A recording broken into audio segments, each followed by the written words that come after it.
Friends, ಇವಾಗ ಎಲ್ಲ ಗ್ಯಾಜೆಟಲ್ಲೂ ಕೂಡ ನಾಯ್ಸ್ ಕ್ಯಾನ್ಸಲೇಷನ್ನ ಕೊಡ್ತಾ ಇದ್ದಾರೆ.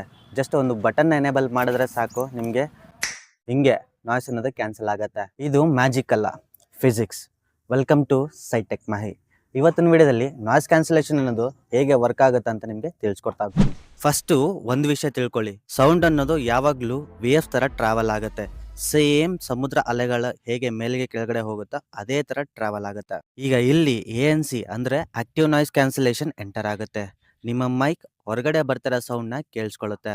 ಆಮೇಲೆ ಆ ಸೌಂಡ್ಗೆ ಅದು ಎಕ್ಸಾಕ್ಟ್ ಅಪೋಸಿಟ್ ಆಗಿ ಆಂಟಿ ನಾಯ್ಸ್ ವೇವ್ಸ್ ನ ಕ್ರಿಯೇಟ್ ಮಾಡುತ್ತೆ. ಪಾಸಿಟಿವ್ ವೇವ್ ಹಾಗೆ ನೆಗೆಟಿವ್ ವೇವ್ ಎರಡು ಕೊಲೈಡ್ ಆದಾಗ ಸೌಂಡ್ ಅನ್ನೋದು ಕ್ಯಾನ್ಸಲ್ ಆಗುತ್ತೆ. ಹೇಗಂದ್ರೆ ಇವಾಗ ಹೊರಗಡೆ ಬರ್ತಾ ಇರೋ ನಾಯ್ಸ್ ಇದೆಯಲ್ಲ, ಇದನ್ನ ನಾವು +1 ಅಂತ ತಗೊಂಡ್ರೆ, ಹಾಗೆ ನಿಮ್ಮ ಮೈಕ್ ಒಂದು ಸೌಂಡ್ ನ ಕ್ರಿಯೇಟ್ ಮಾಡುತ್ತಲ್ಲ, ಅದನ್ನ -1 ಅಂತ ತಿಳ್ಕೊಳ್ಳಿ. ಹೇಗೆ +1 ಹಾಗೆ -1 ಸೇರಿದ್ರೆ 0 ಆಗುತ್ತೆ, ಅದೇ ತರ ಪಾಸಿಟಿವ್ ವೇವ್ಸ್ ಹಾಗೆ ನೆಗೆಟಿವ್ ವೇವ್ಸ್ ಎರಡು ಕೂಡ ಸೇರಿದ್ರೆ ನಾಯ್ಸ್ ಅನ್ನೋದು 0 ಆಗುತ್ತೆ.